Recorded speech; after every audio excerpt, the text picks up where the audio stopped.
We just got a brand new module for Jurassic World Evolution 3 that focuses on family units and like all of the things that are required to kind of like take care of juvenile animals and all of the different layers that are involved in that. We also got a brand new creature revealed, but I'll talk about that towards the end of the video. So first of all, the family units. It seems like this is going to be a very in-depth system. Like it's got a lot of layers to it, which is something that I've kind of talked about before. It's very dynamic. It's not like they're just throwing in babies in there, like you just have babies, but then their stats are like the exact same as the adults. That's not what they're doing. They've implemented like basically a whole new system to this that makes everything a little bit more challenging or just makes it a little bit more naturalistic, I suppose. For example, it has always been true that you've always had to adjust your enclosure and like put in certain environmental needs for specific animals to make sure that they're happy and healthy and comfortable in their enclosure. That's been true pretty much since the first evolution game. But now they've added this extra layer that, like, if these animals have juveniles present, well, the juveniles could potentially have different needs from the adults. And if the juvenile's not happy, then the adult's not happy. So that means you have to prioritize the juvenile's needs over the adults. And this could be like environmental needs or even social needs. Like you'll have to implement specific plants to keep them happy. Or as they mentioned, you would even need to implement like more animals to make them happy. Or like, you know, even something as simple as just more males or more females or something along those lines, which is pretty cool. Again, it makes it a little bit more challenging and it makes it just a little that much more dynamic and makes it feel like it's a little bit more real, I suppose. Like you're actually taking care of real animals that have real needs. Because of course, younger individuals would have different needs from the adults. And I think that's pretty cool overall. On top of that, there is the whole family unit side of this. That seems like it's going to vary from species to species as well. Some of them like to stick with their immediate family, so like just their parents. That's kind of shown with this Quetzalcoatlus group right here. It seems like they're going to stick with their parents more than anything else, while others, like this Brachiosaurus herd, will stick to herds. So they'll kind of just link up with a herd and they'll just exist in there. And others, even if they don't have their immediate family, which is what I'm assuming is going on here, they'll just link up with any adults. And that's showcased through this pair of ankylosaurs that just link up with the Brachiosaurus herd. There's two juvenile ankylosaurs just following the adults around. So I assume that means you could have mixed herds, which is also pretty cool because I really do like mixed herds in general. It's really cool in real life. Just seeing these huge herds of like wildebeests and zebras just all link up in Africa. It's really cool stuff. And I've always liked seeing that stuff with dinosaurs. So it's cool that you might be able to do that in this game. I'm still not entirely sure how the growth works in this game. Like, I don't know if it's going to be ontogenetic, you know, I don't know if it's going to be like prehistoric kingdoms where you get a nice little growth curve from the like animal being a juvenile up until it becomes an adult. I don't know if that's the direction they're taking. I don't know if we really get an indication for that. They do mention that the animals do mature, but again, we don't know exactly how that happens. I've heard some people say that they might go into the nest when they're a juvenile and then they'll come back out as an adult when they're ready to grow. I kind of hope that's not the case. I'd prefer to see a nice little transition from them being juveniles to adults instead of just, you know, one day juvenile, next day adult. But again, only time will tell with that. I can't really say anything with absolute certainty. But now the moment that I'm sure most of you have been waiting for. A brand new dinosaur has been revealed in this little module.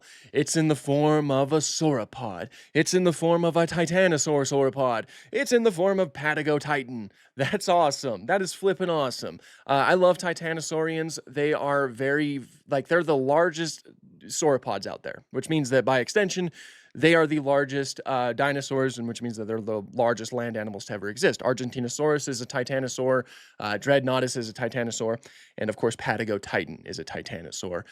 It looks awesome here. I like the way that it looks. It's got like the whole skeletal structure down. They have these sort of spines that kind of go down their back, and it seems like they have really rough skin. They even have the correct forelimbs, which is really cool because titanosaurs, they have like these pillar-like forelimbs that don't have much in the way of toes. And they have that, so that's cool. The neck is also incredibly bulky and really does represent a titanosaur neck because, of course, they did have these huge necks. Oh, and they also do have sparse amounts of osteoderms, which is pretty likely for them. Osteoderms seem to be pretty common on titanosaurs in general, so that really, you know, that wouldn't surprise me that they would include something like that. Also, the hind feet seem pretty good as well. And I really like the way that the head looks. You can also see what is likely some sexual dimorphism present in, like mostly in the head. There's this one that I noticed that has some kind of purple, like a purple coloration on the top of its head, on its forehead. And then, like, that is in stark contrast to this one right here that kind of has like a reduced forehead, I suppose, while simultaneously not having the same type of coloration. So it seems like, yeah, there is sexual dimorphism present in them. I assume there's going to be sexual dimorphism present in a lot of creatures in this game. I don't know if it'll be all of them, but I'm sure it's going to be present in a lot. But I'm really excited about them getting added. I seriously do love titanosaurs. I think that titanosaurs are awesome dinosaurs. And implementing another one into the game is a fantastic idea. Of course, we already had Dreadnoughtus, so it's not like this is the first one. We also have Alamosaurus, and we might have some other Titanosaurs that I'm forgetting right now, but at the very least, I know that we have Alamus. Well, I mean, I don't know if Alamosaurus will be in this game. I feel like Dreadnoughtus might, because it's a movie dinosaur. You know, it showed up in Dominion, so it might show up. Alamosaurus is certainly up in the air, I'm sure, unless we got confirmation somewhere and I'm just not, I just haven't heard of that. But at the very least, I know that we are getting Patago Titan, which makes me extremely happy. The juveniles look pretty good as well. Again, they have like reduced proportions compared to the adults. And, you know, again, I just hope that we get a nice little growth curve as they grow into their adult form. That's just, you know, that's one of my biggest hopes right now. So I'm really liking the directions that they're taking with this game. I'm liking all of the layers that they're implementing into it. I think that it's going to make the game overall more fun and just more interesting to watch, really. You know, you're going to have a little bit more to do to focus on in your parks, and now you get a few more options too when even making like sandbox builds and stuff like that. My only hope right now is that you can actually turn off like growth in dinosaurs. That way, if I wanted to make a Land Before Time exhibit with the baby dinosaurs, then I get to do that, you know? That's what I'm hoping that they're doing.